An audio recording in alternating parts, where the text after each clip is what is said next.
Sigilo? Vocês estão bonzinhos? Mago, espera que sim. Antes de mais nada, curta, comenta, compartilha, se inscreve no canal, ativa o sininho de notificação, manda o vídeo no Instagram, no Stories, no grupo do WhatsApp, pra todo mundo. Marca o Mago lá que o Mago reposteia vocês também, viu? Que a gente cresce junto. Caso você esteja chegando agora, seja seu primeiro vídeo nesse canal, seja muito mais que bem-vindo. Meu nome é Wellington, esse é o canal de Monge a Mago, porque fui monge, e hoje sou mago. E hoje vamos contar um caos tenebroso. Sei que vocês adoram casos de exorcismo, né? Que não tem muito a ver aí com magia, mas vocês viram e mexem, pedem, Mago, traz caso de exorcismo, Mago, traz caso de exorcismo. Por favor, caso de exorcismo. Então vamos lá. Mais um caso de exorcismo. E esse aqui foi tenebroso porque aconteceu com um frade. Eu relutei um pouco de expor esse caos, eu não vou mentir, porque é interessante, né? Quando o capeta, o capiroto, o cabruinhão possui pessoas comuns, ok, todo mundo até entende, né? Tem um julgamento ali, mas as pessoas entendem. Agora, quando possui um frade, um sacerdote, alguém que deveria ter uma espécie de domínio sobre esse tipo de situação, a coisa fica um pouco mais séria, né? E bom, esse caso aconteceu quando eu morava no Paraguai, né? E foi um dos meus aspirantes da época, né? Era um menino que tinha entrado, né, na fraternidade, e na época eu era formador, ou seja, eu pegava e eu era o responsável por trazer as primeiras instruções, guiar os primeiros passos dos neófitos que estavam começando. Eu dava as primeiras instruções para eles ali na caminhada. E, bom, esse caso foi um tanto quanto pesado, mas acabou sendo resolvido ali, né? E foi logo que eu cheguei no Paraguai. Eu estava fugindo da Bolívia, porque, para quem não sabe, na Bolívia a gente teve que sair fugido de lá, porque acusaram a gente de roubar uma joia de uma imagem de uma Nossa Senhora que a gente jamais teria feito, não teria o porquê fazer isso. Mas lá eles queriam apedrejar, literalmente apedrejar a gente teve que sair fugido. E fugimos da Bolívia pro Paraguai, né? E, como sempre, interrompemos para propaganda de produtos de limpeza de bairro.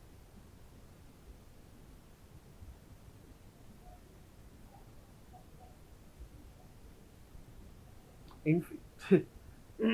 Deixa eles falando, senão a gente não termina o nosso vídeo, né? E... até me perdi no raciocínio. Bom, eu tava saindo da Bolívia pro Paraguai, cheguei lá no Paraguai, já tinha frades ali, né? E um dos meninos que estavam com a gente, que estava começando a formação, ele estava vindo com a gente, né, ali da Bolívia para o Paraguai. Ele tinha acabado de entrar no mosteiro, a gente não conhecia muito ele, e a gente falou, olha, a gente está saindo da Bolívia, você vai ter que vir com a gente para o Paraguai e morar lá com a gente. Beleza. Ele veio, aceitou e simplesmente foi junto. Nós temos um evento na fraternidade que se chama Resgata, né? Deve ter até os dias de hoje, provavelmente, que é um retiro desses de conversão, que praticamente faz uma lavagem cerebral na cabeça da pessoa. Um dos momentos mais intensos desse retiro é o momento de oração de libertação, que é praticamente um mini exorcismo que se faz, uma oração de exorcismo geral ali, para tirar todo o mal, tudo mais, pela egrégora católica, né? E aí nós temos a cruz, que nós erguemos como se fosse uma vara mágica, e começamos a expulsar os capeta tudo ali. Nesse dia, eu, como sempre eu, né, estava sendo o condutor desses momentos. Direto nesses retiros, eles me chamavam para fazer a condução desses momentos de libertação, por uma questão de dom, de mediunidade, essas coisas tudo, né? E eu estava fazendo e eu comecei a sentir um aperto nos meus braços. Quando eu sinto esse aperto no meu braço, é uma energia muito negativa que está no ambiente. E eu comecei a sentir apertar, parecia que alguém ia esmagar meus braços assim, e apertava, apertava, apertava, e eu sentindo aquilo, e com minha cruz erguida lá, e todo me tremendo já. Aí, quando menos espero, o menino estava um pouco atrás de mim, pum, o menino cai estribunchado, começa a gritar e tenta avançar para cima de mim, pegando meu pescoço por detrás. Eu taquei a cruz na cabeça. Parece engraçado falando, mas na hora eu fiquei tão assustado que a minha única reação foi pegar a minha cruz, era uma cruz de madeira maciça, e pum na cara do menino. E o menino caiu. Aí o menino caiu estribunchado, começou a gritar, blasfemar, xingar, falar um monte, como todo possuído faz. E aí tiraram o menino dali, obviamente, o mais rápido possível, mas era tarde, todo mundo tinha visto que era um dos frades que estava sendo possuído ali. E aí as coisas começaram a ficar bizarras, né? Eu tive que largar o menino para os outros frades cuidar dele lá possuído, e tive que continuar um momento de condução ali. E aí teve um monte de outras pessoas que caíram estribunchada, com um monte de coisa ruim lá. E aí terminou o momento. Terminou o momento, eu fui pra capela porque eu fiquei preocupado. Afinal de contas, o menino era um formando meu, né? Era minha responsabilidade cuidar daquele menino. E o menino começou a estribunchar que ia matar, que ia fazer, que ia acontecer, que não sei o que não sei o que lá. Aí, lá vou eu, né? Chego lá na capelinha, os frades tudo assustado. Tinha um frade jogado para um lado, uma freira jogada para outro lado, e o menino estribunchando lá e gritando, esperneando e fazendo, acontecendo e rindo.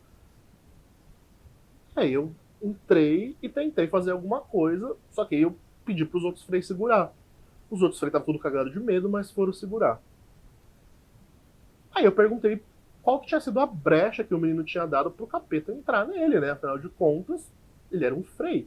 Teoricamente, ele tinha que estar vivendo, ainda que em pouco tempo, porque ele tinha acabado de entrar, vivendo em um estado mais de santidade de vida ali, né? Uma vida mais desapegada da matéria, das coisas dessa terra, uma vida de maior abstinência, consequentemente, uma vida mais próxima do estado sutil de vibração.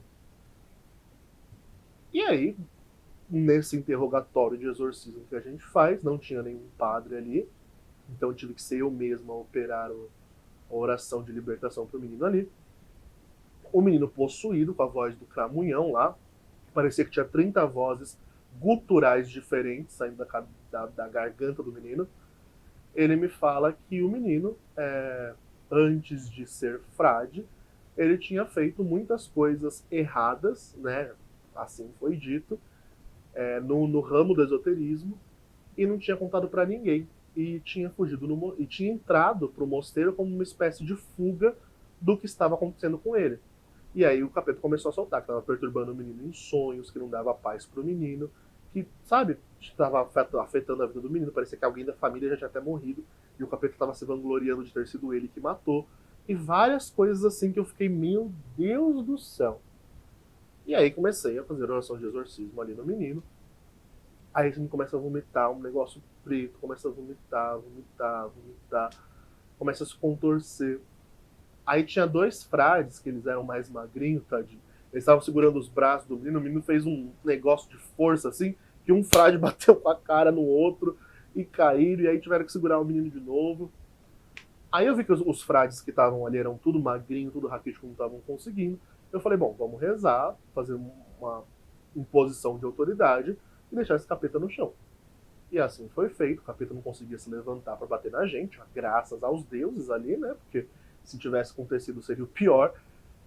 E ele começou a se rastejar, que nem cobra. O menino começou a se rastejar que nem cobra, assim, uns movimentos em que desumano a forma que o menino tomava ali e rodava a capela inteira, rodava a capela inteira, rodava a capela inteira. E a gente fazendo oração de libertação, e o cramunhão dizendo que não ia adiantar, que nós era fraco, que isso, que aquilo, que aquilo outro. Resumo da ópera. Até a energia do cramunhão se esgotar para ele parar de possuir o menino ali e não resolver o problema, né? Não resolveu mesmo. A gente ficou a noite toda praticamente com o menino, né? Esse momento de oração de libertação, ele costumava acontecer por volta das 8, 9 horas da noite do sábado. A gente ficou com esse menino lá na capela até mais ou menos umas 4, 5 da manhã. E no outro dia tinha que acordar às 6. Filho, vida de frade não era fácil, não. E aí lá vai nós. E taca-lhe reza, e taca-lhe oração, e taca-lhe exorcismo. E enfim, né? Ele acabou jogando os pecados de todo mundo na cara. Que eu era viado, que o outro era. Que o outro tinha dado pra outro. Que. Vixe, foi um fuzuê. Ainda bem que só tinha frade lá dentro. Porque tem os leigos que ajudam, né? A gente tinha expulsado os leigos de lá de dentro, porque, afinal de contas, era um frade que estava possuído. Então a gente só queria ficar os frades ali dentro. Ainda bem, porque ele jogou o pecado de Todo mundo, é porque não sei quem bateu punheta, porque não sei quem comeu fulano, porque, sabe? Uma das coisas que a gente tem que entender sobre exorcismo é que a gente está ali confrontando uma força sobrenatural que tem conhecimentos ocultos, né? Então ele vê o que a gente faz e que a gente considera errado, não que seja de fato errado, mas que na nossa psique é errado. Então eles vão jogar isso contra a gente para tirar a nossa autoridade, para dar medo na gente. Então ele falava que eu era viado, ele falava que eu tinha desejo nos frades, ele falava disso, falava daquilo, não era nenhuma mentira, né?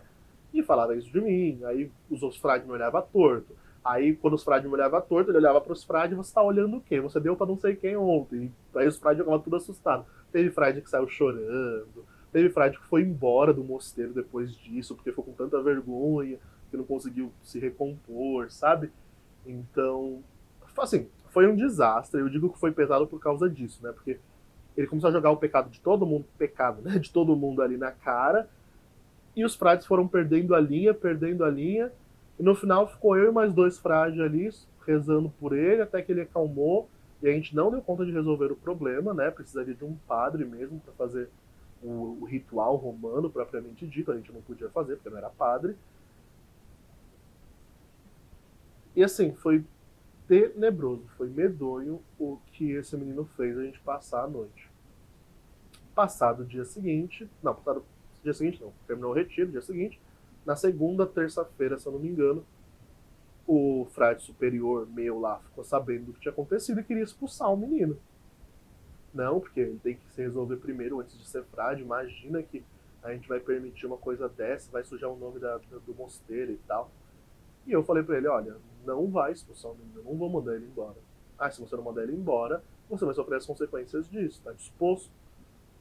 Falei, tô disposto, porque quando a gente lida com uma pessoa que está numa aflição dessa, a gente tem que resolver a aflição dela, não mandar o problema embora e ela que lute.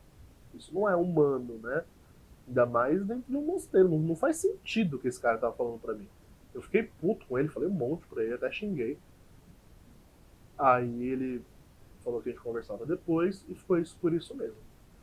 Aí, claro, né, a gente chamou um dos padres do mosteiro que era exorcista, que podia fazer o ritual romano, e foram sessões, meses inteiros de libertação, até o menino, de fato, se libertar.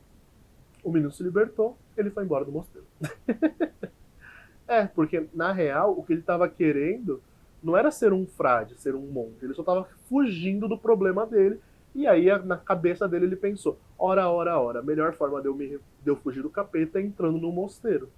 Só que aí que ele se engana, porque os capeta adoram ficar no mosteiro, né? Os capeta adoram usufruir da energia sexual acumulada dos frades, das freiras ali. Então, ele foi pro pior lugar que ele poderia ter ido, né? E aí eu falei isso pra ele, eu falei, olha, meu filho, eu entendo você querer ir embora, mas também entendo que, porra, você vir pro mosteiro pra fugir do capeta, sendo que aqui a gente confronta ele o tempo inteiro, você veio pro campo de guerra praticamente. Ai, mas eu não tinha essa noção, esse discernimento e tal. Tá bom, tudo bem. E aí ele foi embora, voltou pra Bolívia, voltou pra terra dele, nunca mais tive notícias. Eu sei que foi um caso que me deixou um tanto quanto constrangido, porque tinha sido a primeira vez que um capiroto tinha jogado meus pecados na cara, assim. Eu sempre acompanhava exorcismos, né? Então, eu sempre estava ali ajudando, tal, mas eu sempre confessava antes. Então, o capeta não jogava nada na minha cara porque eu tinha feito uma limpeza espiritual de tudo quanto é pecado possível. Então, eu estava limpo de consciência, vamos dizer assim. Enquanto naquele dia eu não tinha confessado, não tinha nada, só estava fazendo o que dava para fazer. E aí, quando ele jogou as coisas na minha cara de quem eu era, do porquê, ele falou, gente, ele falou da frente de todo mundo que eu tinha ido pro mosteiro por fuga. Ele usou essas exatas palavras. Quem é você, Frei Bernardo, que era meu nome iniciático, né? Quem é você, Frei Bernardo, para expulsar eu, sendo que você está aqui dentro pelo mesmo motivo que esse veio? Ambos fogem.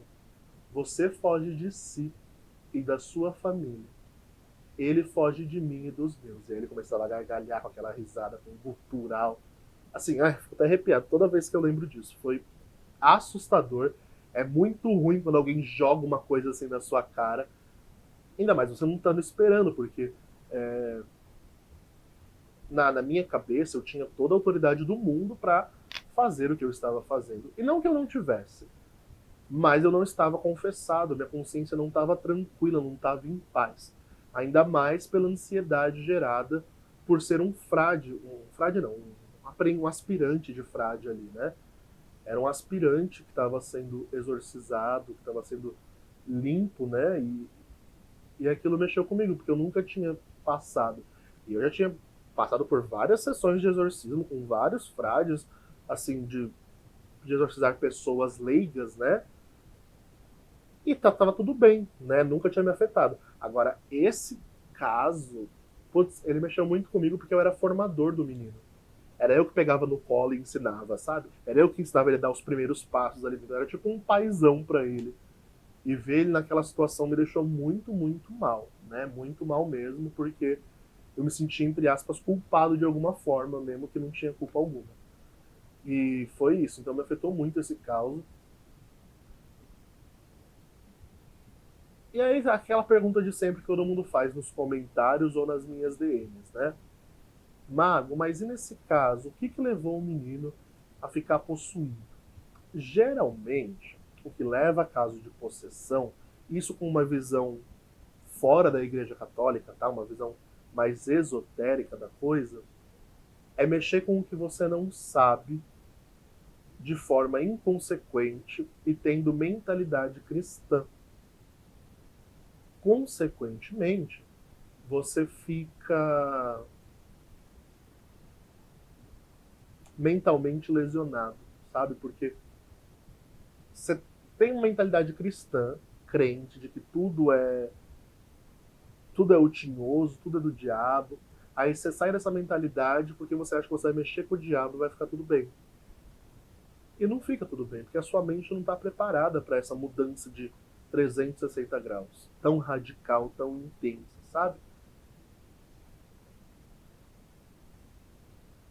E é isso, assim, não tem muito uma explicação. Eu perguntei várias vezes para ele com que ele tinha mexido, ele não falava para mim, ele só falava que tinha mexido com o demônio, que tinha feito pactos, não me falou como foi, de onde que ele fez, de onde ele tirou, que pacto foi esse, né? Eu ainda tentei sugerir, porque eu já conhecia, né? Eu tentei falar para ele, foi Goetia, foi algum livro de magia? Ele falou que sim, tinha sido algum livro de magia, mas nenhum conhecido por nós, né? Não sei se ele estava fazendo o místico, o alarde, ou se ele tinha acesso a algum livro muito secreto, que é raro, né? Provavelmente ele estava fazendo o misterioso, né? Tava se aproveitando daquela situação ali, né? O ego, enfim. E eu lembro que esse caso mexeu muito comigo por conta de. Todo caso de exorcismo mexe muito com a gente, porque é muito ruim você ver alguém sofrendo um tormento espiritual que ela não tem um controle, sabe? Não tem como não ser movido de compaixão por essa pessoa. Porque ali sim, ela é literalmente só uma vítima, né?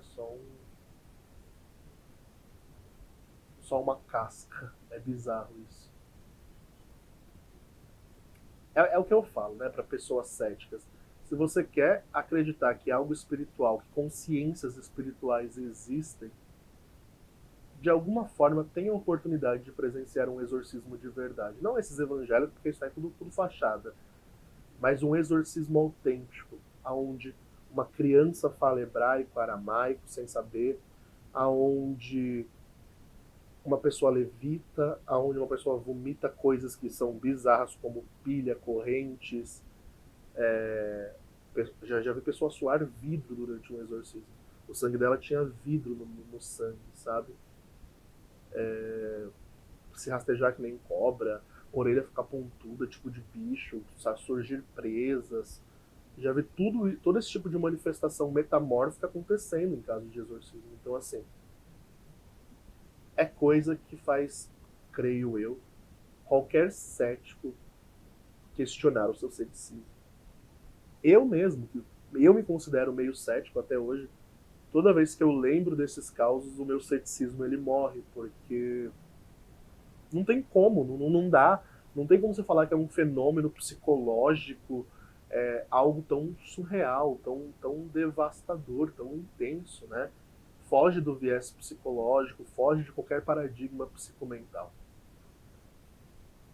E é isso. Então, só relatando o final do caso, o menino, não vou falar o nome dele, quase falei sem querer, ele ficou praticamente 1 ano dentro do mosteiro nesse período todo, sendo que 2 meses ficou com a gente nessa transição de Bolívia a Paraguai.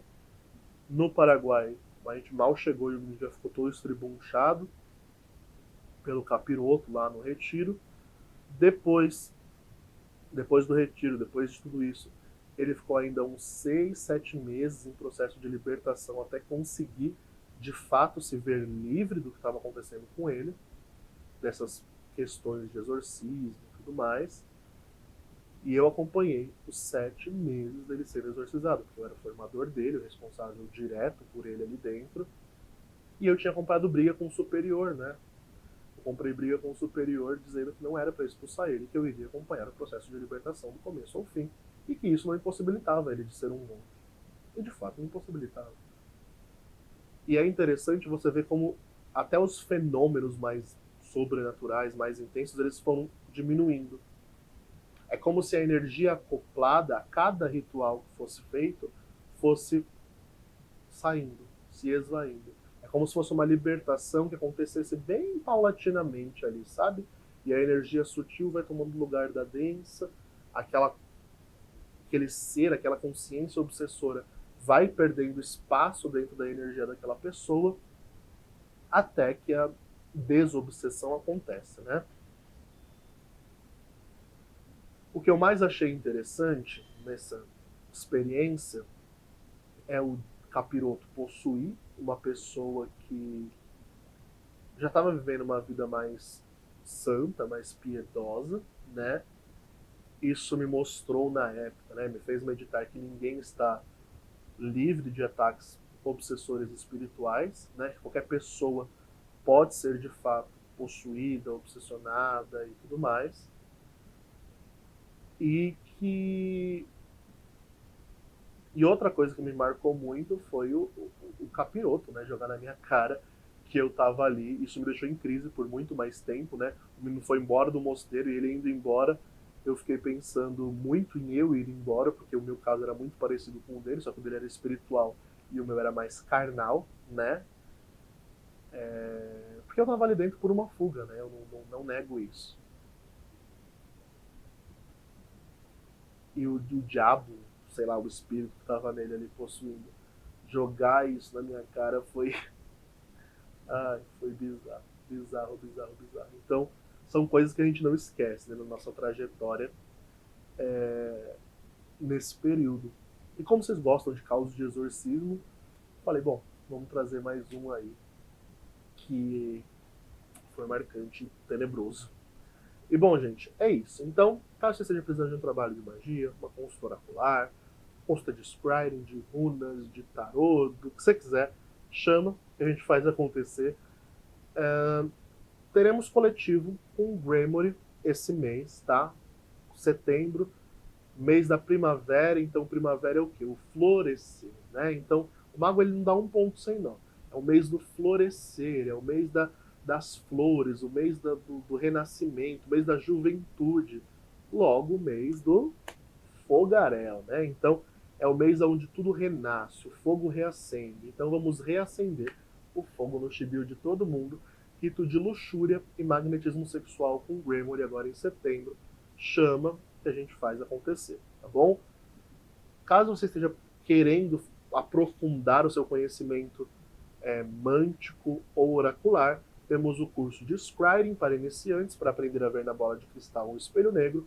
Temos também um curso completaço e cheio de diferenciais de tarô, que eu garanto que vai valer muito a pena você fazer.